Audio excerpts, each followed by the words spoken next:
Welcome everyone to Sunday Sweats Week 17. I'm Alec Bluestein. I'm with Josh Applebaum here, filling in for our great host James Santor, who is in Philadelphia right now, I believe. Yeah, that's where the game is.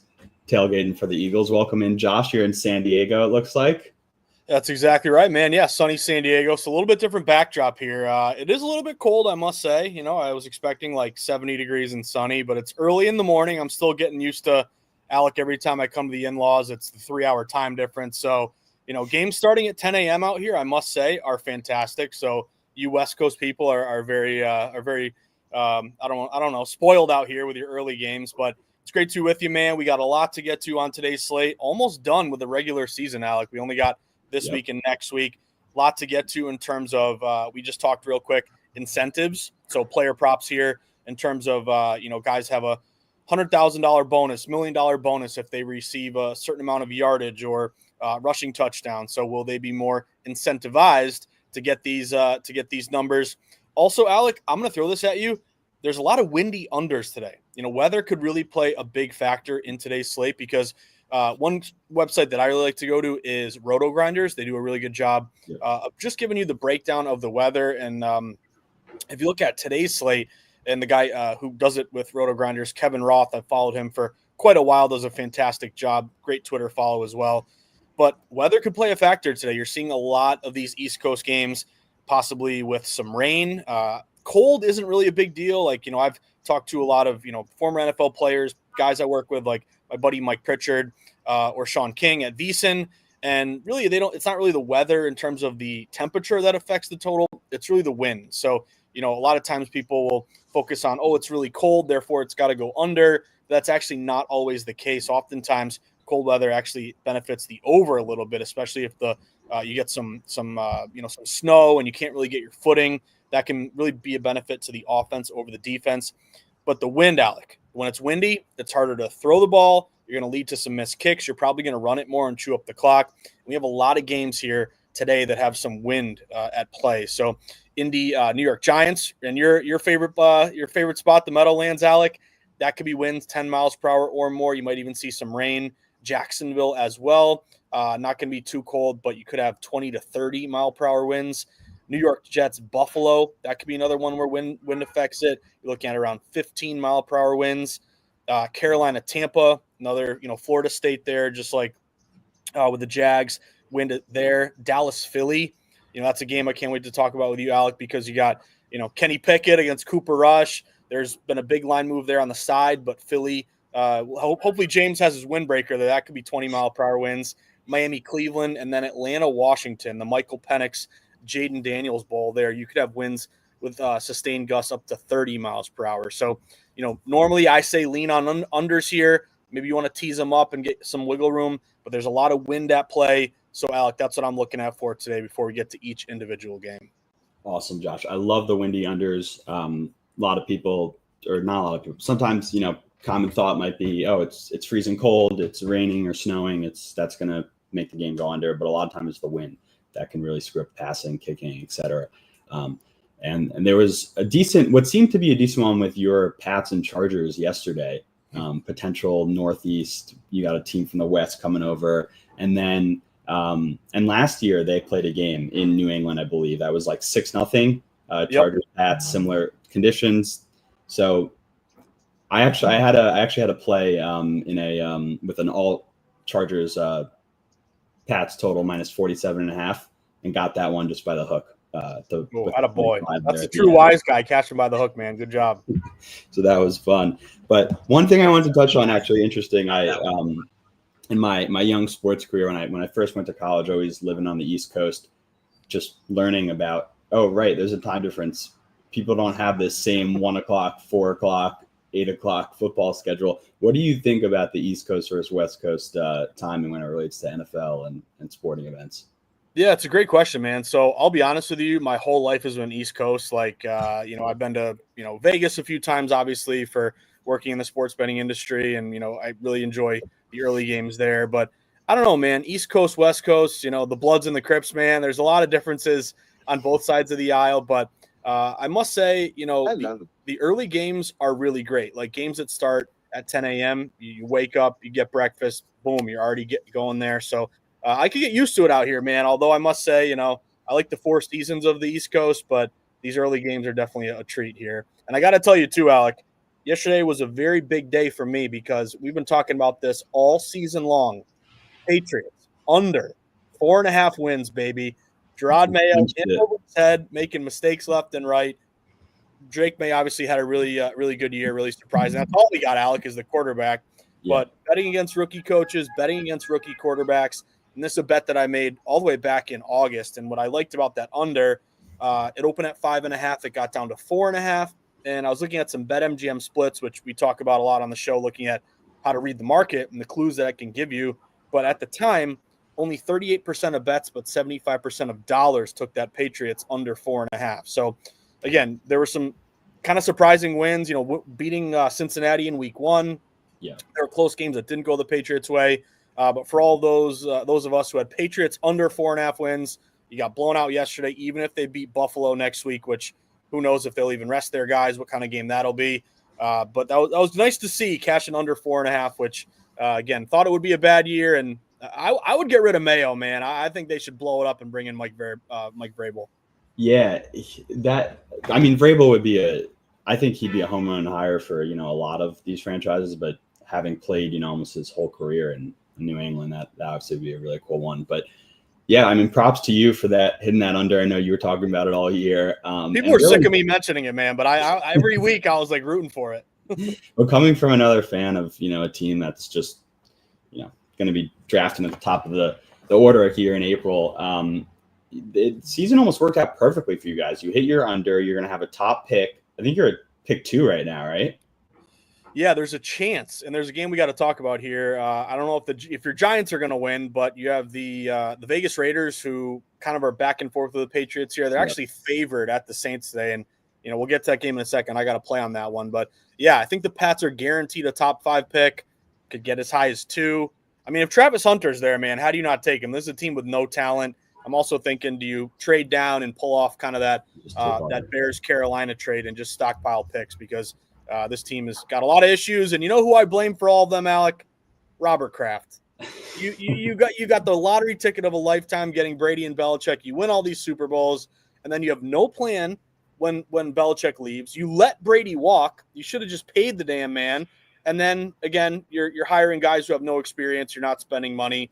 Hopefully yesterday, I don't know if you noticed, Alec, but Gillette Stadium, not completely empty, but like very few fans. Yeah. I think owners notice that when you're not selling tickets, you're not selling hot dogs and beers. So hopefully Kraft opens up the wallet and spends some money, and we get back to at least respectability, Alec. For sure. Never want to see those empty seats, but at least it looks like they found the quarterback for now. Drake May has been very exciting to watch. So let's jump into it here. Where do you want to start with? Raiders and Saints, right? Yeah, Raiders Saints. So this is one I wanted to kind of hit on, and it's always funny because we have our group chat, and I'll throw some games at you. And this wasn't one you were expecting here, Alec, but I really like the Raiders in this spot. Now, this is obviously probably the least exciting game of the day. You have two teams who are at the bottom of the league. The Raiders actually did have a win last week. Remember, that was a sharp move we talked about on the show because they had that line move in their favor against the Jaguars and got it done. What I like about this one, Alec, is really just trusting the market here, because you open this game at a lot of shops with the actual Saints favored in this one. They were about a 2.5-point home favorite, and the adjustment has all been in favor of the Raiders. We've seen the Raiders flip from early on getting 2.5 points to now laying 2 points. So this is one of my favorite system matches when you flip dog to favorite. It takes a lot of respect and money to flip that designation. I also like the bet splits here. Like if you look at both DraftKings and Circa, it's basically a 50-50 bet split. Public's down the middle. They see two bad teams. They're like, ooh, I don't want to lay it with the Raiders. How do I not take the points with the Saints at home? But the great equalizer for me is the fact that you're seeing this line go toward Las Vegas. The other angle that I like is road favorites, Alec. It's been a really weird year. I've had a down NFL year for my own betting system because I lean on a lot of dogs and unders, and it's just been chalk, chalk, chalk. You saw it again yesterday. All 3 favorites won outright. Only a couple of them ended up covering the number. Obviously, that crazy end to the to the Broncos game, which anyone who had the Broncos plus 3.5, that was a brutal beat there at the end, man. But road favorites are 54 and 39 against the spread this year, 58%. And if you also look at mitigating some risk and going money line, which is my play. So my play here is dog to fave, take the Raiders on the money line. Road favorites winning the game straight up, Alec, are 72 and 26, 74%. You also have Vegas with a rest advantage. Remember, the Saints got just destroyed. Spencer Rattler on the road against the Packers. They don't cover the 14, and it's a non-conference favorite with that lack of familiarity benefiting the better team. So I like this move toward the Raiders. And Alec, when I pop open Rhythm, I got two models here. One says Vegas should be minus 1.3. The other one says they should be minus 3.9. So this is what my model is, using Rhythm left and right, all sports. Let's look at the market, put the cherry on top with a Rhythm system edge that aligns with the market. So I like Vegas in this spot. I'm going to bet against Spencer Rattler. You got a ton of injuries. Give me a money line play here for Vegas, Alec. I like that. I think this is like the Derek Carr, Dennis Allen sort of. That's what comes to mind with these two franchises for me. That's true. Crossover there. They have a bunch of other players too that have been a part of both franchises, and both are in really tough spots right now. After starting off the season 2-2, if you remember, both these teams started off 2-2 and then went on large losing streaks. Not very excited to watch this game, to be honest. But hey, I don't think anyone's excited to watch this unless you got money on it. Exactly. I do like the Raiders in this spot. My models are pretty split on this one, so not getting a strong lean there. Although, just the confidence in the Saints has to be very low after watching that Monday night game last week. Rattler and it was the first shutout in the NFL all season. They just had a lot of trouble moving the ball. So even though the Raiders have been they just won their first game after a 10-game losing streak, right? So tough backing them, but like them in this spot against the Saints as well.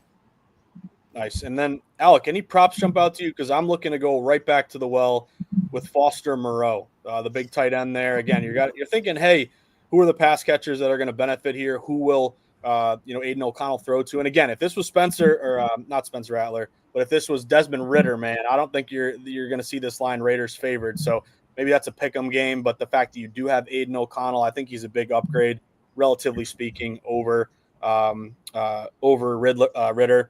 But I do like Foster Moreau. I played him last week, Alec, the over in the Green Bay game. I think it was over, I want to say maybe 22.5.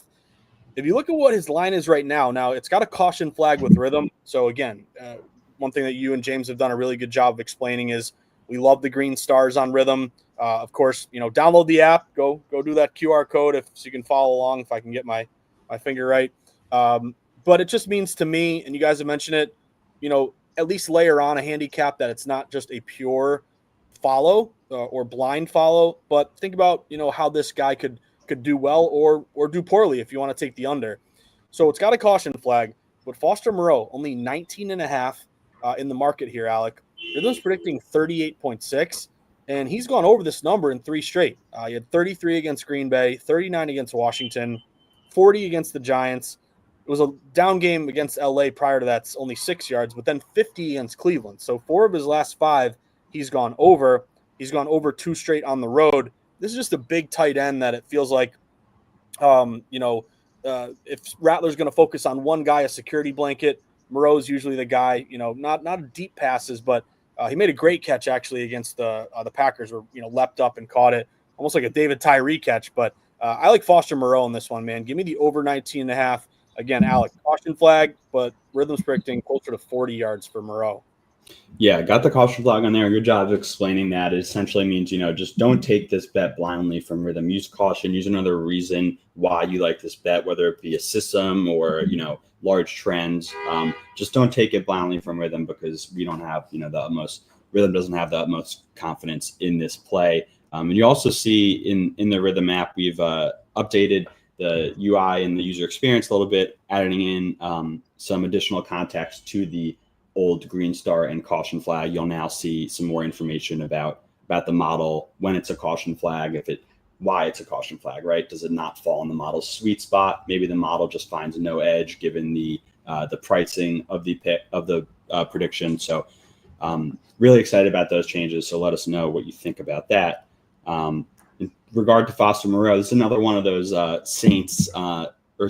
Raiders to Saints players after the Derek Carr and Dennis Allen. That's and right. that whole changeover. But I do like that. He's more of the possession tight end of the two. The Saints, they have Jawan Johnson too, is sort of more of a field stretching vertical threat tight end. But Moreau's been involved, as you said, the trends, right? 4 of the last 5. And Rattler certainly has seemed comfortable with him in his start. So I like that one too. Let's move on to the next game. Which one do you want to cover now, Josh? Yeah, what do you think, man? Either Cowboys, Eagles, that'll be our Jane. I know he's tailgating, pounding garage beers, and watching this live stream right now. But what do you think? That one, or I was going to say the Atlanta game, because I got to play there as well. Yeah, we'll jump over to Philly Dallas right now. Nice. Yeah, so first thing you got to know about this one, man, other than James, doing the coin flip at midfield at Eagle Stadium here, is injuries are at play. Obviously, with the Eagles, we have Jalen Hurts in concussion protocol. He was not cleared to play this game, so you're going to get Kenny Pickett. And you obviously saw what a big difference it was when Hurts left the last game against the Commanders. Pickett comes in. Obviously, that's, I would probably say more of, props to Jaden Daniels for that one instead of anti-Pickett. But I just think there's a huge drop-off Hurts to Pickett. You've seen that in the line, in which this game actually opened, Alec, when maybe Hurts was going to play as high as Eagles minus 11.5 at home. Now with Hurts out, Pickett in, this line's all the way down to 7.5. And the other thing I like is if you look at the juice on this one, Alec, it's plus 7.5, minus 115 toward the Cowboys. So that tells me that even though we've already fallen, 4 points here, the liability of the juice is telling us this thing may even get down to 7, which you are seeing some shops down to 7. Now, I don't love the fact that CeeDee Lamb is out for this game. I get it. You don't have much to play for. You're not going to make the postseason. You might as well shut the guy down and look toward next year. But despite Lamb being out, this line keeps creeping toward the Cowboys. So I'm going to take the points here, plus 7.5 with the Cowboys. I feel like it's probably an Eagles win, but maybe you win by 7 or less. That hook obviously could be really, really important. And I like the bet splits here on Dallas, Alec. If you look at right now, it's Circa, really sharp book out in Vegas. They cater to a lot of respected bettors. They pride themselves on taking in smart money and not rejecting or limiting smart money, which I think is a smart move by pretty much any book that does it. I think all books should do it. But anyway, only around 50% of bets, but nearly 70% of money is on Dallas in the points here. They're also a divisional dog. You also have some correlative betting here because you have a big dog plus 7.5. Again, got to find the hook if you're playing Dallas. And the total's pretty low. The total's down to 38. It opened at like 43.5. Obviously, with CeeDee Lamb out and Hurts, you're going to see that expected total drop. And I would lean a little bit under here. Like if you're looking at the under, maybe you tease it up a little bit and take the under, get a little wiggle room here. You could go 38 up to 44 and take the under. But this is a weather game that we mentioned at the outset. It's not going to be cold, but 10 to 15 mile per hour winds, gusts up to 30. It's a divisional under system match. It's a windy under system match. I think the offense with Pickett is going to decrease. And then again, Cooper Rush without CeeDee Lamb probably going to decrease as well. So I took the plus 7.5 here, man. I like the Cowboys in this spot. It's a gross one. But if you look at rhythm, we got a model here with Dallas where they're expected or maybe thinking they should be only plus 5.4. So give me the points in this one, man. It's a gross one, but I'll take the points. And if Pickett wins by 8 or more, I'll tip my cap. But I got to take the points in a divisional matchup with no Jalen Hurts. Definitely a gross one. Shocked by the line, I guess, at first, right? Shocked by the line at first, and then after, initially looking at it and then coming back, it makes some sense, right? Around 4-ish points from the open. Hurts for Pickett. Could have seen that being, a couple more points. Eagles are the better team overall, better roster. They're more talented. If you look at rhythm, expected win percentages, give some reason why it's still 7.5, even with Pickett in there. Their Eagles are 7th overall, and we got the Cowboys 22nd in that ranking. So that's sort of a cumulative aggregate rate of ranking of the performance of each team thus far. So I like 7.5 also. I actually teased the Cowboys up in a bet as well. Nice. It's just backing Kenny Pickett alone, even with the talent, the surrounding talent of his roster on the Eagles, is a scary proposition. especially laying 7.5 points. So I'm with you there. My models are all on the Cowboys. I got 3 on the spread, 3 on the money line. I hate backing the Cowboys. Cowboys-Eagles games are always just, especially the last 5 years for Giants fans, just I don't even want to watch the game. but I like the Cowboys plus 7.5. If there's money to be made, it's a good opportunity. So may sprinkle on the money line as well there. Yeah, I'm with you, man. I think also, we got to talk Saquon Barkley because this guy's been unbelievable, and give him credit. Like, man, when you're a running back and you get, your 4th, your 5th year injuries, the fact that he's been so good later into his career. I'm not saying he's ancient. I think, what is he, like 27 maybe, but finally has a good offensive line, man. I don't want to rub it in as a Giants fan. I know you are, Alec, but probably the only person who's more upset is your owner, Mara. Is it Mara or Mara? I'd say Mara. He should have paid the guy. Like, again, it's just money. He's your best player. But anyway, one thing I noticed, man, is it's a really high number. Saquon Barkley's rushing yardage, 111.5. That's a lot. His over-under. It's a caution flag, but Rhythm's predicting closer to like 130, like 130, 140. So you've seen games where Saquon, is over 100 in the first half.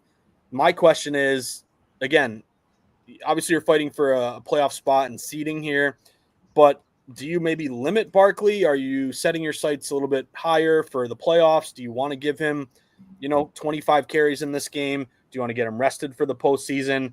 But if you look at what he's done recently, man, he's gone over this number. Last week he had 150. Prior to that, he had 65 against Pittsburgh, 124 against Carolina. Against LA, he had 255. I mean, this is a guy who, if there's anyone you're going to play an over 111.5, and I don't even remember the last time I've seen a running back with such a high prop. But I think there might be a case to be made here for looking at that over. I think you're going to need him to rip off, a 60-yard touchdown, something like that. But what do you think, man? Is that too high of a number? Is that a layoff for you? Obviously, when you make a bet on a premium player, the sportsbooks are sometimes shading those overs because they know everyone's going to play these Saquon overs and A.J. Brown overs and stuff like that. Big number, but, man, if anyone can do it, I feel like it's Saquon. Totally. There could be some public hype regarding the record, right? The NFL single season rushing record that Saquon's approaching. There was some talk in the media from Eric Dickerson's comments about that this week. So that could be feeding into the line here. I would shy away from it personally. The low total in the game, the 37.5, is sort of what leads me to that. On one hand, game script could be in their favor if they're a 7.5 point favorite. The Eagles are leading. They're wanting to run and drain the clock, although it's a low total. So implying not too many points scored. Will there be a lot of ball movement? But that's an interesting one. Definitely the potential. I see both sides there. Yeah, and you bring up the low total, which I think, again, is something that you like if you're going to play Dallas, because one thing we try to talk about on the show is, not just, the rhythm edges and how to take advantage of them, but just general sports betting knowledge information. Like, if you're going to play a dog, you want a low total. If you're going to play a favorite, you want a high total. And now it's not every situation where dog, low total wins, favorite high total wins. Again, take each game individually, but just a rule of thumb, something to get you excited if you're on a dog is a low total, because the fewer amount of expected points scored, it's going to be harder for that favorite to cover. Also, when you're teasing, Alec, and I think there are some great teaser plays here today. We'll get to a few. I have a couple in mind. But basically teasing up dogs in low total games, because that just gives you more security, more wiggle room. Maybe you don't, you have to sweat out the regular conventional spread, but getting more points in a low total game, never a bad thing if you're on a dog, as well as a favorite, teasing it down in a high total game. That's another way you can play it. So, I think it's something always to keep in mind. Definitely some great tips there. Last thing on this before we jump over to Falcons Commanders, you got to give this Cowboys team credit too. They don't quit. They've been out for a few weeks now. Dak has obviously been out for a long time. They did just shut down CD, as you said before. Although they don't quit, right? The Bengals game, prime time, they had two primetime games. Bad timing for the NFL there. Although the Bucs, they gave it to the Bucs and really fought and probably should have won that Bengals game. So credit to them there. That should be a good one. We both like Cowboys 7.5. Now let's move over to our next game, cover Falcons and Commanders. Yeah, so this one should be exciting, just from the fact of, Penix versus Daniels. Obviously, that's going to gain a lot of attention. Maybe two of the, next generation quarterbacks here. And obviously with the Falcons, like going into the season, man, they were a very popular win total over. So a lot of the books, I want to say they opened like 8.5, 9. They closed 9.5. They're really juiced up to the over. The over 9.5, I want to say was like minus 150. So they're expected to have a good year. They got a lot of offensive weapons, but, giving a lot of money to Kirk Cousins, like, here's the anti-Robert Kraft, Alec, with Arthur Blank, $90 million guaranteed. And they just said, hey, you're not generating much offense. We're not getting a ton out of you. Let's make this switch to Penix. And I thought it was actually a really smart play to draft Penix in the first round when a lot of people said, why are you drafting him? Get another weapon, lineman, pass catcher to help out Cousins. Anyway, Penix is a big factor for me in this one, Alec. I think if it's Cousins, I'd be interested to see what the line would be. But I do like the fact that this line is going toward the Falcons here. Like, you open this game at a lot of shops where it was actually Commanders as high as minus 4.5. And what I like is one-sided movement when you have basically a line that's continuing to go in one direction with no buyback. And that tells me that even though the line might be getting worse, wise guys, people who have the respect of the sports books, they still see value. So what I'm getting at here is, we opened plus 4.5 with Atlanta. They got down to 4. Now they're down to 3.5. Now, if you look across the market, a lot of books are juicing up the Falcons, plus 3.5, minus 115, minus 120. And this thing is even creeping down toward 3. So I think if you like the Falcons like I do, you want to grab this right now. It's Sunday Night Football. It's also a very great contrarian play. This is actually the top contrarian play, or one of the top contrarian plays of the day. Falcons are only getting 26% of spread bets at Circa. They're only getting 21% of bets, spread bets at DraftKings. And one thing you notice at Circa, again, sharp book here out in Vegas, only 26% bets, Alec, but 90% of spread dollars. That's a huge discrepancy. That tells me there's a lot of big money taking the points with the Falcons. Now, you would have loved to have gotten a better number here, and if they were 4.5, they would have been a great teaser up to, obviously 10.5. Go through some key numbers. I think it's a good spot to back Penix. He already has his first game under his belt. Now you're on the road. I don't know if there's obviously pressure every game, but public expects Jayden Daniels to win. I think it's a buy low spot to go Falcons. And the cherry on top, my man, is Rhythm predicting Atlanta. I have one model plus 1.2. So again, market's moving toward Atlanta. They're a huge bet against the public play. Now, I admit, contrarian betting dogs, it hasn't been great this year. It's just been a weird year where it's been chalk city pretty much every week. But this is a spot here where, again, I'll live and die by the market. Typically, you're living, not dying, but good rhythm edge. I'm going to take the points with Penix, man. Give me the plus 3.5 with Atlanta. I love it, man. I'm with you. I got 3 rhythm models, all on Falcons plus 3.5. One has the Falcons. They think one model has the Falcons being a 0.7 point favorite, another a 0.8 point favorite, and then we got another one with 1.2 dog. These models love it. They like it on the money line too. I think the biggest thing here is, like you said, coming out the public sentiment. The Commanders just had that huge win against Philly. I think, was it the late window? But it was almost the last play of the game. Jayden Daniels threading that pass there to, I believe, Jameson Crowder. So coming off a win like that, I think it's usually, I think the numbers back it up. It's usually a good play to back the opposing team. And then, especially when the public, is all on the Commanders expecting them to win. So I like the Falcons plus 3.5 there. Yeah. Any props jump out to you? Because there's a guy that I think we mention almost every week. It's, or at least I try to mention him, but Darnell Mooney. Yeah. You have all these pass catchers and all these great, stud, first round picks. Look at you. You got the graphic all ready to go, man. You did your homework. We were aligned on this one. Yeah. This is a good one. I like Mooney. I think this is probably one of their best free agent pickups, but Mooney's a guy that, again, has really played well for them all year long. But if you can look at in the market, it's only 45.5, and he's predicted 57 receiving yards. And this is a guy where, again, you got to respect Drake London. Kyle Pitts had a great rookie year. He's been a disappointment ever since, but still, big guy you got to cover. There's a guy with Mooney who really can fly under the radar. So we always look for that 10-yard discrepancy or more. Over 45.5, predicted closer to 60. He had 82 in his first game here with Michael Penix. So I like the fact that Penix's first start, he looked toward Mooney. So I think that could hopefully carry over for this one. So I'll go Mooney over. But any other props, or maybe give me your take on this one, why you like it, Alec? Yeah, similar thought to you on this one. I think he showed great rapport with Penix last week, which is a big reason there.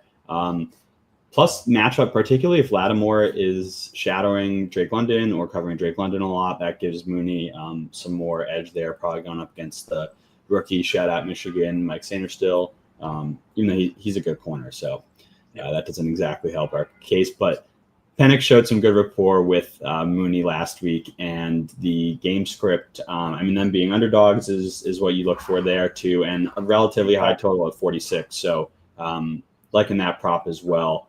And then, you got anything else on that game?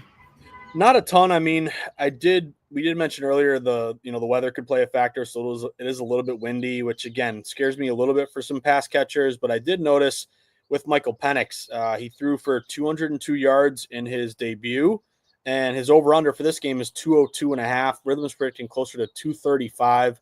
Again, if he is a dog and you got to throw it and keep up with Daniels, that could be worth a look. So definitely an angle there. And I totally neglected the chat here, man. Want to say hi to Rob Ray, my guy Bernie Lucas. Bernie, who's my uncle, lives in upstate New York. Bernie, I'm out with Jerry and the crew. We're about to go to the Mission hotel here with the whole fam. So we got our under a 4.5 win total, Bernie. That's good. But yeah, McLaurin TD record, that could be worth a look. Rob Ray was asking about the bet splits. Rob, I don't know if you have access to VSiN.com, but they give you both splits. Those are both from Circa and DraftKings, so I like to kind of play them off each other. Maybe we'll do the Giants next, or I don't know what you want to think about that one, Alec. But Dumbo, I didn't hear anything about the Raiders leaving Vegas late. Apparently, the market, they know everything, and if they're still playing them, the line's moving toward the Raiders. But who knows? I hope not. I hope they're ready to go, and I hope they win that game.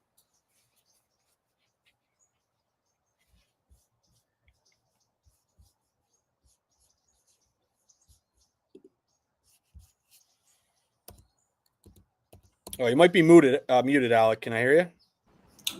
Good call. I was muted. I just said that I saw the media covering, the Raiders flight was delayed, but as you said, the market did not, reflect anything there, any concern. So let's move on, cover the Giants and Colts in MetLife Stadium. Yeah, so obviously we got one of the grosser games here today. The lines moved toward the Colts. The Colts opened this one as low as, I want to say I saw -6, -6.5. They're up to -7, -7.5 now. A couple things to know about this one. It's going to be Joe Flacco. So, one more shot to watch Flacco, which I don't know if anyone is excited about that or not. We have Richardson banged up, so Flacco will get the start. Across the market right now, you got a lot of money here on the Colts. 75% of bets at DraftKings are laying with the Colts. If you look at Circa, 63% of bets here are on the Colts. That's kind of a big number to lay with Flacco on the road, even though the Giants have been terrible. And I'll defer to you on this, Cap, here, man. But I actually think this is a good teaser play to back the Colts. Currently, -7.5. You can tease them down, get them down to -1.5. If you find a book at 7, you can get them down to 1. Can they just win this game? I mean, to me, this isn't a play really in support of Flacco, but it's more of a play maybe betting against the Giants. And again, can the Giants win this game? I don't even know if they want to win this game, Alec. Like, I think you want to keep losing and get that top pick and maybe bring in Coach Prime and Shedeur Sanders to take over. I would love Brian Daboll to, become the Patriots offensive coordinator. If we look at the splits here, from Circa, or the predictions here, I have one Colts -7.7, another -6.2. So you're right around the number. I just think this is a play where tease them down. It'll make the sweat a lot easier. When Flacco maybe throws a pick, you won't have to go too crazy. I think it's a great teaser play. I'm going to take the Colts down 7.5 down to 1.5 or 1. But what do you think, man? Is this another blowout win against your G-men, or did the G-men show some life and lose by 7? So this one had potential to be a real ugly stinker if the Broncos won, because then the Colts would have been eliminated from playoff contention. So they're still hanging on by a thread here. So they got everything. They got everything to play for. The Giants, from the Giants' perspective, each week, each game has gotten cringier and cringier to get ready for and watch. Players, coaches, they're not tanking in the NFL, right? There's too much in the line. It's too physical of a game. Their jobs are at stake. Although the organization, it would likely be best if we keep losing, right? Keep that top pick. Who knows what they're going to do? But the wins just wouldn't really help. We don't have a lot of future pieces playing, right? It's Drew Lock at quarterback. Andrew Thomas, our best left tackle, is out. Dexter Lawrence is out. My model's like the Giants at plus 7.5. I'm going to stay away from that one there. Like you said, teasing the Colts. I actually have a teaser with the Colts as well, and threw them in my money line parlay of the day, which I like to do. I know you're not a big fan of those. But, hey, they're cashing, man. I can't complain. You do you. You're gonna win. I know you are. I usually get at least one a week, so they're my big one today with the Bills and Packers. If you're curious, we'll touch on the Packers in a minute here, but first I want to cover a prop from this game. My man, the one bright spot from the Giants so far this year, Malik Neighbors, over 61.5 receiving yards. So Neighbors projected to have 77.6 receiving yards in this game. I think some of the big things here with Neighbors, as you can see, if you look at his last 5, he's hit this number in all 5 games. And if you break that out a little bit further to his last 10, he's hit it in 7 of the last 10, which is still some great consistency, but it shows you over his last 5, he's really been heating up and consistent, not blowing out that number, but consistently getting it. The big things with Neighbors here, he was banged up midseason, and now he's looked more healthy and more explosive as of late. It's a plus matchup against this Colts pass defense that is 23rd overall. And then just massive target share. That's not decreasing. They want to get the rookie opportunities, more snaps. They're a large dog, so game script will be in their favor there as well. Really looking for Neighbors to get a lot of targets there and get this number. What are your thoughts there, Josh? Yeah, great point by you. Obviously the game script is a benefit. You're going to be a dog. You're going to have to throw it. He's obviously, a great rookie receiver here. I know he battled maybe like a toe injury or something like that, but looks good to go. So don't have to worry too much about that. I'll give you the weather breakdown because we had a great question from Rob Ray about, is it too late to play these windy unders? To me, if you feel like you're too late and you missed the triggering number to me is, again, what it opened at, when it got hit, and how far it's fallen. So if you look at the one for this game, let me just pull it up. If you look at the total, it was 40 and a half. I want to say at one point it might have been as high as 41-ish. Okay. 40 and a half right. Yeah. So I think maybe that could be, you tease it up if you want some more wiggle room here. The projection here for Moto Grinders is, quote, a few sprinkles or showers are possible early, but even that seems unlikely. Winds max out at 10 mile per hour sustained, gusting a bit over that, but very manageable. So I guess it's not as bad, which is maybe why you haven't seen this thing get down to 39, 38. But there is a prop that I do like, Alec, and it is Jonathan Taylor. Taylor, obviously great in college at Wisconsin, had a great few years in the NFL. Then he got hurt. I feel like he's kind of back maybe to what he used to be when he took the league by storm. Against Tennessee last week, 218 rushing yards. He had 107 the week before against Denver. He had 96 against the Patriots. So he's gone 96 or more in 3 straight games here. And again, Flacco, he's got a big arm, but I think you might want to lean on your run game a little bit and maybe not force it too much with Flacco. And if you're up big, run the ball, chew up the clock. But his over-under is 90.5. It's kind of high, but Rhythm is predicting, despite a caution flag, 115.1. So you mentioned it with the Giants. They got a lot of injuries. They got a lot of guys in their front 7 who are banged up. No Dexter Lawrence. So I think that's a benefit. I could see Jonathan Taylor having a big game here. I would lean pretty heavily on Taylor over 90.5 rushing yards. I'm a big fan of that one as well, Josh. I think we saw against Denver 2 weeks ago, Taylor dropped the ball at the goal line. Just what are you doing, man? Come on, man. And that was crazy. That was the second one of the week, I believe. I believe there were 2 that week, maybe same day as well. But then, so really just you like to see that battle back from adversity, right? The following week, 218 on the ground. I think he had 2 or 3 touchdowns. Just a monster game from Taylor. So I like that as well. And like I said, Giants are just beat up inside. We've been getting run on left and right. So I like that one as well. Let's jump over to Panthers Bucks before we cover what I think, and we probably all think, is the marquee game of the week. So let's head over to Carolina for this one. Let me get my graphic. Oh, sorry, Tampa Bay. Yep. We got the Bucks 8.5. Yeah, so divisional matchup here. It's a big number. Got to respect some money moving toward Tampa. They opened minus 8.5. Now they're up to 10, even 10.5. So really big adjustment just on paper in the betting market in favor of the Bucks. Bucks are kind of a bounce back play. You're fighting to win that division. You lose at Dallas, they would be, theoretically in a bounce back spot here. Right now, they're getting 50% bets, 78% money at Circa. So I do like that split. They're getting around 43% of bets at DraftKings. So I think there are reasons to like the Bucks here based on this line move. Like, again, you're seeing this line creep up, as high as now 10 at this point.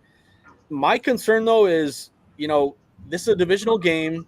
Obviously, Bryce Young, maybe that benching and hitting rock bottom was a benefit because he's played pretty well here since he reclaimed that starting position. And I do have some rhythm models that say take the points here with the Panthers.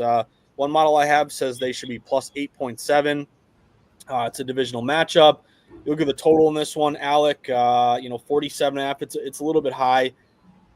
I want to respect the move toward the Bucks. It just feels like a lot of points in a divisional spot to lay it. That being said, Sharps seem to be laying it here with the Buccaneers. So I'm kind of torn. I feel like I got to respect this move toward the Bucks, but I do like the rhythm edge on a divisional dog with Carolina. This is probably a layoff for me. But what do you think on this one? Any thoughts? It almost sounds a little like it feels a little like public of a thought to just say, oh, this line's too high, take Carolina, because I think that's a herd mentality play. And again, good splits here toward the Bucks. So you would have loved, Alec, like minus 8.5 down to 2.5 if you could have teased down the Bucks. 10.5 down to 4.5. Can they win by 5 or more? That could be worth a look. I'm a little bit torn. What do you think, man? Any play for you on the side? Yeah, so I like the Panthers here. All my rhythm models do agree as well. They like them at plus 8.5. They still like them at plus 10. And the way I look at it is, I'd say I'm torn too. I really do respect and pay attention. Put weight into that line move from the Bucks, the late one. And I've been a believer, I've been a backer of this Bucks team almost all season. I just like you. I've liked what we've seen from the Panthers over the last month plus. They played well. They almost Xavier Legette dropped from almost beating the Philadelphia Eagles in Philadelphia. Bryce Young's been better, and we just saw this game go to overtime a month ago. The Panthers almost won that game. The Bucks end up pulling out that game by 3 in overtime. So it's very interesting. Like you, I'm torn here because of that late move. Factor in just the thoughts about it being a large number, a divisional game, them playing close just a month ago, and rhythm, all 3 of my models being on it. So one play. Any thoughts on the total, man? Like that. We have some rhythm models here where it's basically right on the number 47.5, 47.7. A little bit of weather there, and you do have some good angles, right? At least a couple system matches lighting up on divisional unders. Like you look at outdoor divisional unders, they've been good historically. Right now it's circa 53% bets, 95% dollars on that under. I lean a little bit under 47.5. I know it's different, but if you look at last night's game, divisional matchup there, where again, if you cover the number with Arizona, but what an incredible play at the end. The guy, scoops it up off the ground with that pick to save it. for the Rams. I just kind of like these divisional unders late season. 47.5 always jumps out to me because you mentioned, you cash a ticket on that by the hook. 47 quasi key number with a total, 27-20, 24-23, that 37-10, who knows, but that hook could be critical. I'd lean a little bit under 47 after the weather. That's just, if you're worried about, kind of conflicting takes on the side, maybe the total you look toward this one. That's a good perspective there, Josh. And if like we said, if you're conflicted on the side, I have a prop here too that I'm loving. Adam Thielen. What do you got for me? Adam Thielen. Ooh. Over 56.5. Look at that discrepancy right there. We got 80.8 over his last. You'll see Thielen hasn't hit it in his last 2 games. The 3 games before that, though, he has hit 2 of those being 100-yard games. What I like from Thielen here, of course, we talked about the Bryce Young resurgence. He wasn't far off in hitting it the last 2 weeks either. I really think Thielen, just being that veteran presence, he's been integral to Bryce Young's improvement and is a reliable target for him. The matchup is good too. The Bucs are a plus matchup. It's a potential shootout. They're large dogs. High total at 46, like we were just talking about. 47.5, like we were just talking about. So those things line up there for a lot of passing, and I think Thielen will be heavily involved. So this large road dog, excellent game script could be great for this prop. Yeah, it makes a ton of sense. And I also kind of like the fact that it's a buy low, Alec, because you mentioned, anytime you see this great rhythm chart here, you want to see those greens, telling you that you cashed and you went over. But I think sometimes you want to flip it the other way and say, hey, if this guy is projected to go over this number, yet last 2 games he went under, what's going on here? Like, you would just assume that it would continue and to play the under. So again, buy low opportunities, I think just from a value standpoint, are always a worth a look here. And you got to remember, anyone who has played his overs, Thielen ladders, there's our guy, Sam Wagman. Make sure you watch Sam's TikToks, which are great for rhythm. But yeah, ladder him up, maybe get a better payout there by looking for more receiving yardage. I just like that buy low because when you get burned by a prop, it's just human nature, Alec, to be mad at the guy. You cost me money. I'm never going to play you again. And then when you get burned, you're like, oh, if I played the over, I'm definitely playing his under next week. Or, if I played the under and he went way over, oh, I'm definitely going to play the over next week. But that really is not kind of the way you want to approach it because, each matchup is its own entity and you kind of want to think about the odds maker's perspective. Am I buying into a number that's inflated or am I, buying low on a number that is a buy low opportunity? So I think that's definitely one to consider. I actually kind of like the fact that he's gone under last 2 games. And then, Alec, let me throw this one at you. I don't know if you can see it.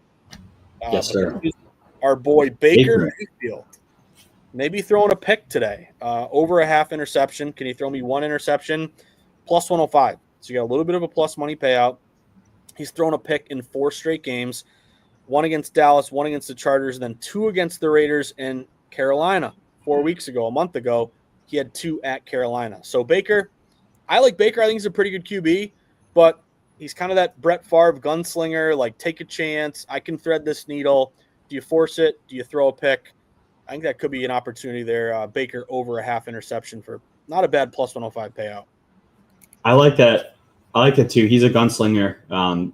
He's top 10, top 5 in the NFC in passing yards. He's a gunslinger. He'll throw interceptions. He has 15 this year. So I like that play. Another point on Baker Mayfield. He's a big contract incentive guy here at the end of the year. He's on track to earn an extra $2.5 million as long as he finishes in the top 5 in NFC in touchdown passes, passer rating, and passing yards. So if you're interested in some Baker Mayfield props other than interception, that's a good look there. As well as Mike Evans. He's also got some contract incentives if you're looking at those props. And a good point, I want to go back to Thielen, good point on the buy low there, right? That's and sort of just picking the opposite side of a prop if you got burned by it the other week, right? That's like letting the emotion get the best of you there. You want to be a little more rational in your thinking with in betting, and just remembering mean to regression to the mean, right? Thielen is in he's put up numbers where he's gotten the over easily. So just because he did it the last week went under does not mean it's an auto loss again. So let's move on to what I think is the marquee matchup of the week. We got in Minnesota, the Green Bay Packers taking on the Minnesota Vikings in a great NFC North matchup here. Lot to cover in this one, Josh. What are your thoughts? Yeah, so this is going to be a great game. I can't wait to watch this one. Possible NFC Championship, divisional game. I mean, this could really shape up to be one of the better games of the year. My buddy Darush, Darush and I go way back, he had a really good chat question or comment talking about how a lot of the VSiN writers, the guys that I work with and I respect, really like the Vikings.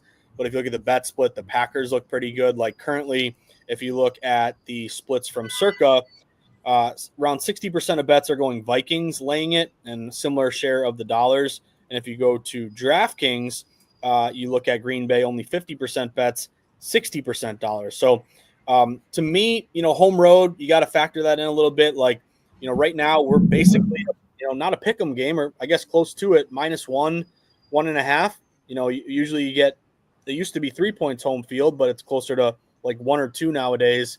It's basically saying neutral site, maybe Green Bay's -1. So obviously Sam Darnold has been fantastic, but Green Bay is just humming right now. So I think this is actually one of the best teaser plays of the week here, Alec. I think this is maybe a coin flip game, maybe a field goal game.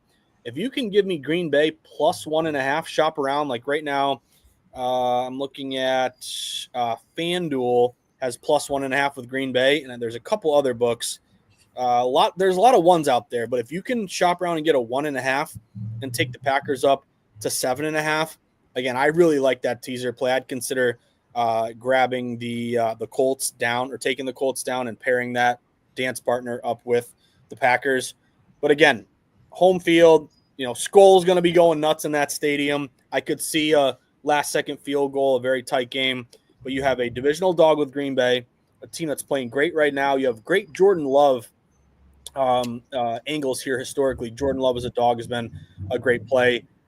I could see Packers winning outright, but I think if you're going to look toward 1.5 to 7.5, and again 1 up to 7, you got to look at your house rules, how they handle a push on a teaser, because sometimes they're graded as a loss, or they'll just take the payout a little bit lower.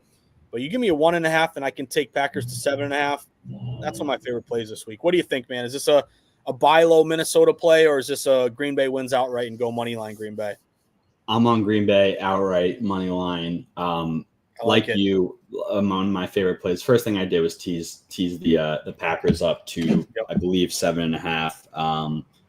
This is usually it will be a 3 or 2 team teaser that I'm confident on. I think this one is more of like a funner one because it has a 4th team in there. But it was the Bills, Panthers, Cowboys, Packers up to +7.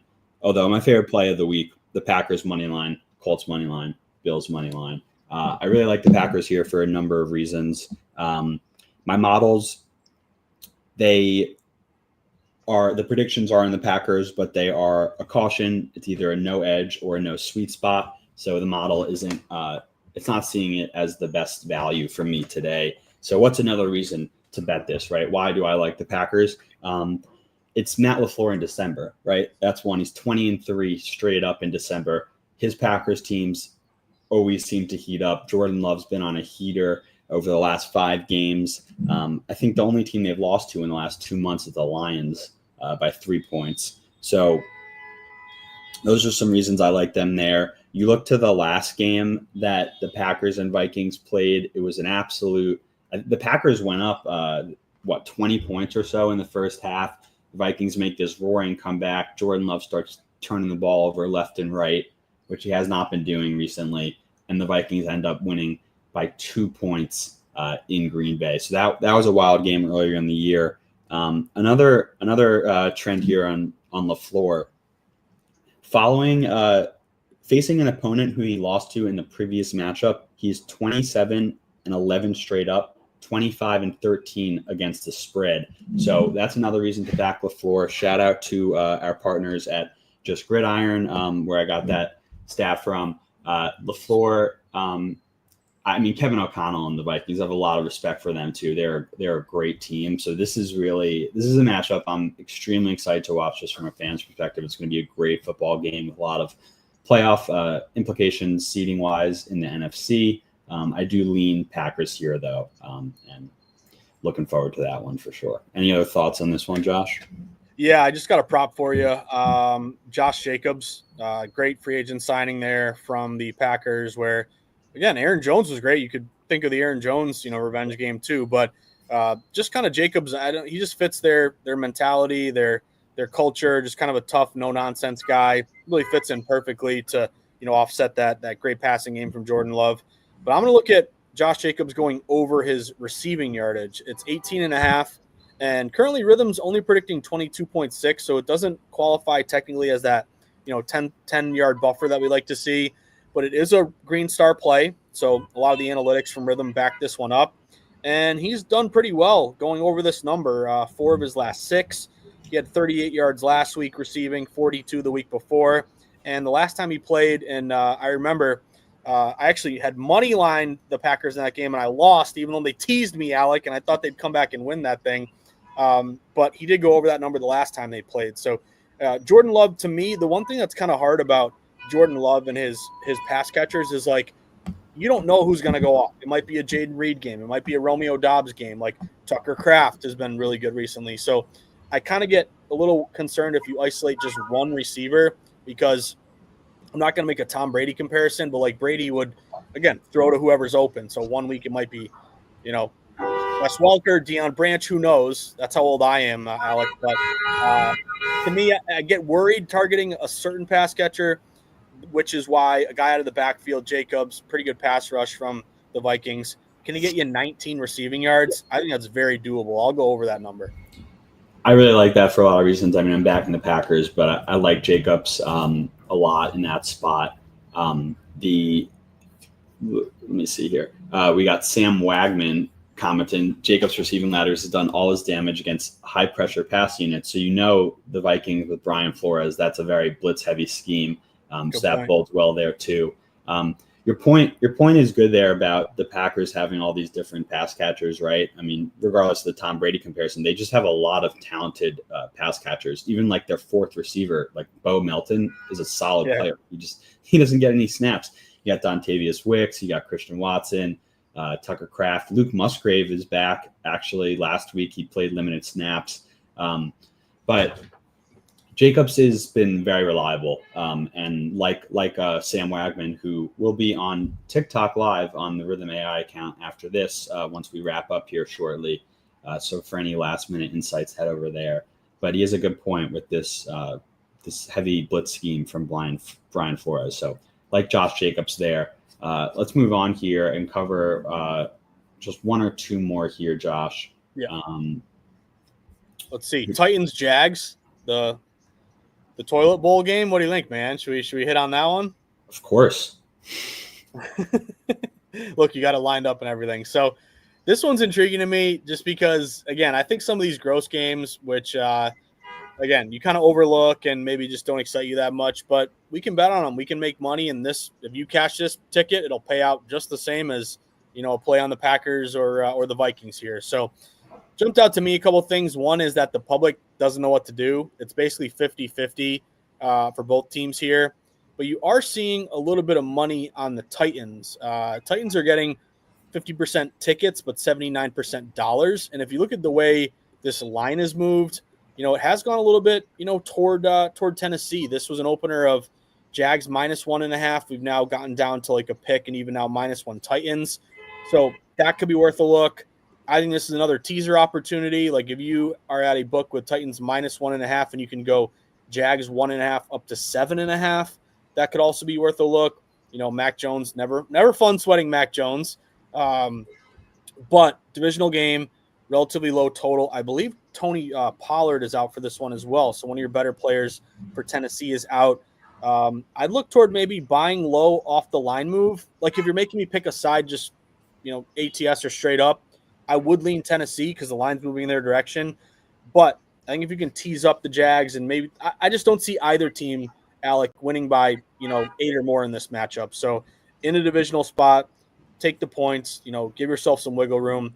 That could be worth a look. And if you look at the game bets for this one, basically it's basically the same thing for rhythm. Basically a 1-point game either way. One model says Jags should be minus 0.7 points. Another one says Titans should be minus 6 points.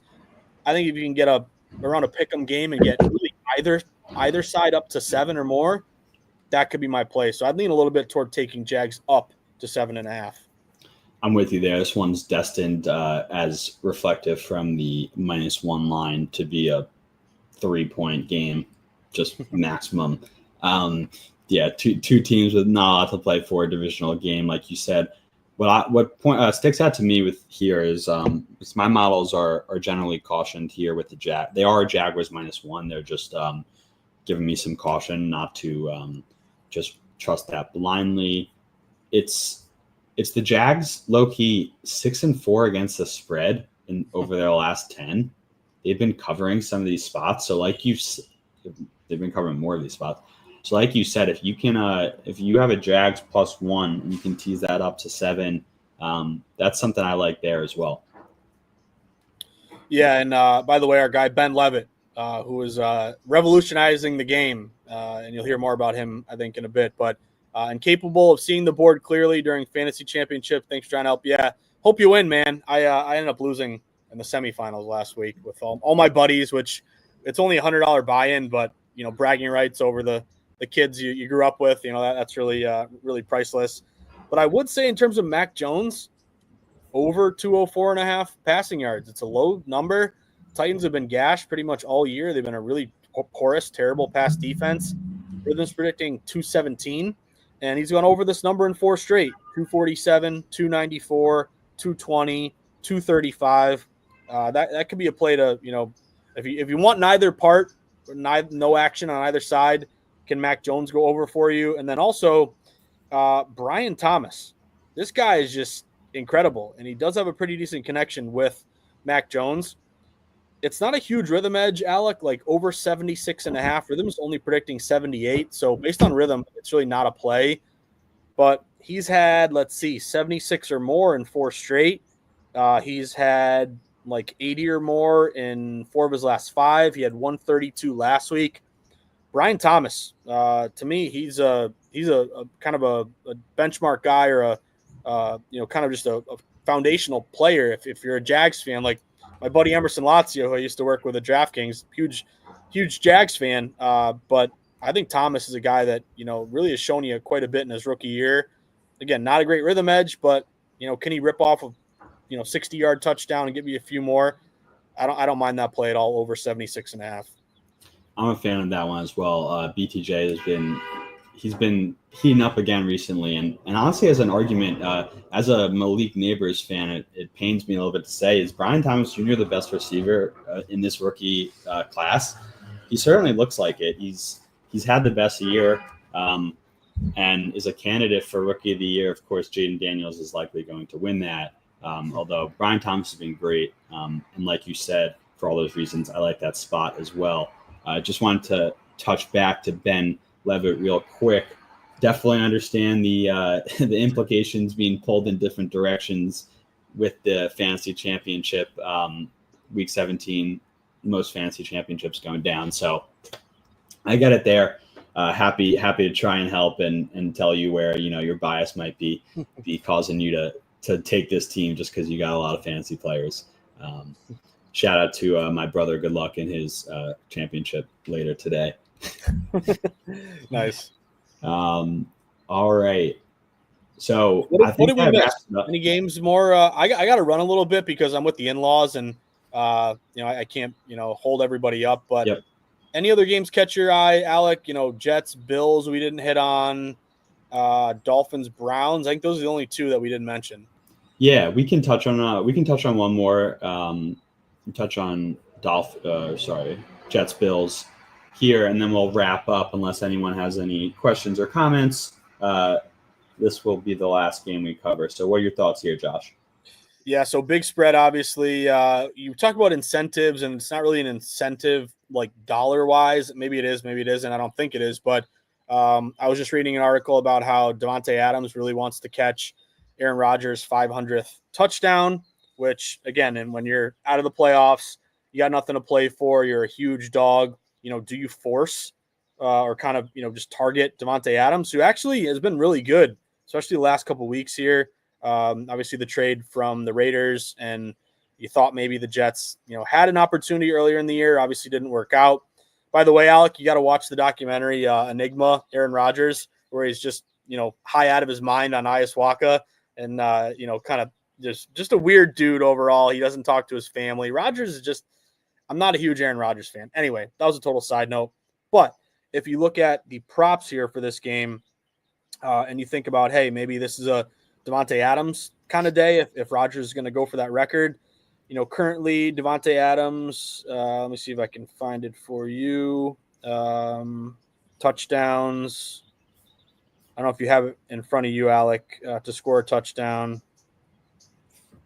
I can't even find it. Adams. Yeah. Let me see. That's just my only thought on that game. I mean, you can take the points with the Jets, but again, it is a divisional game. You are seeing – let me just look at kind of the way this line has moved. It opened minus 10.5. It is down to 10. I mean, it looks like the Jets plus the points are a little bit sharp in this one. The line has moved a bit in their direction. But what do you think? Is this a layoff or is this any play for you either way? Yeah, my models like this one. In the Jets' favor, I personally will not be backing the Jets pretty much ever. So I am not backing them there. The 10 scares me, to be honest. Like, I would lean Jets plus 10. I do have the Bills money line, like I said, in my parlay. So I'm backing the Bills there. I think the Jets, they looked better, but playing down in Miami against the Dolphins, playing against the Jags, those were two games, warm weather. They're back in the cold. They struggled again, their offense against the Rams back in New Jersey last week, and now go to the cold in Buffalo. So I don't love it. I'm going to stay away from the spread, but I like the Bills to win. Like you said before, I was muted. I was trying to say the name of the documentary is Enigma, right? That's pretty much what he is. I'm not a huge Aaron Rodgers fan either, so I was staying away from watching it, but with that feedback, maybe it'll be enjoyable, maybe be entertaining to see some of that in action. But it's a good point with the Davante Adams prop too. I do like that. I think they don't have much to play for.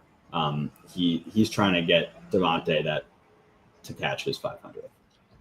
Yeah, and like with Rodgers, I think he's just like I'm smarter than you guy. I kind of I can't stand people like that who think they're like they know everything, and he's just a big weird dude. But anyway, he could have been a very likable guy, Alec. Like I was watching the documentary, and he was good in high school, but he got no offers. He had to go to junior college. He lit it up. He actually, you think he's just been great forever, but he actually had some adversity, and he had to he went to Cal after he played a couple years at JUCO.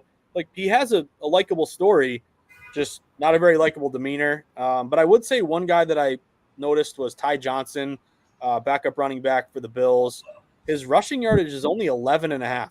And we love these second, third string running backs where especially if it's a mop up game and Bills are up by 14 in the fourth quarter, up by 20. Do you just hand it off to Ty Johnson a couple of times? You saw it yesterday in the Patriots game where, by the way, super weird thing where Gerard Mayo, another example of why he's just in and over his head.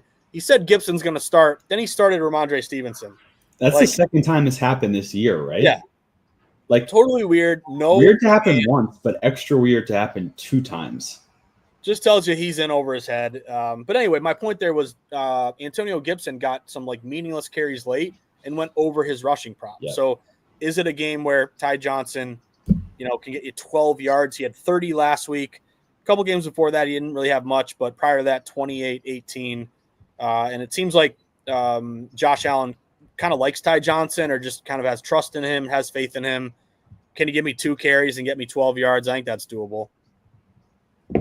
Yeah, I like that. I like that look as well, especially with, it's supposed to be cold. They're 10-point favorites. And Ty Johnson's been he's been doing damage in the pass game, but certainly an opportunity for him to get some carries if they're trying to bleed out the clock in the second half as well.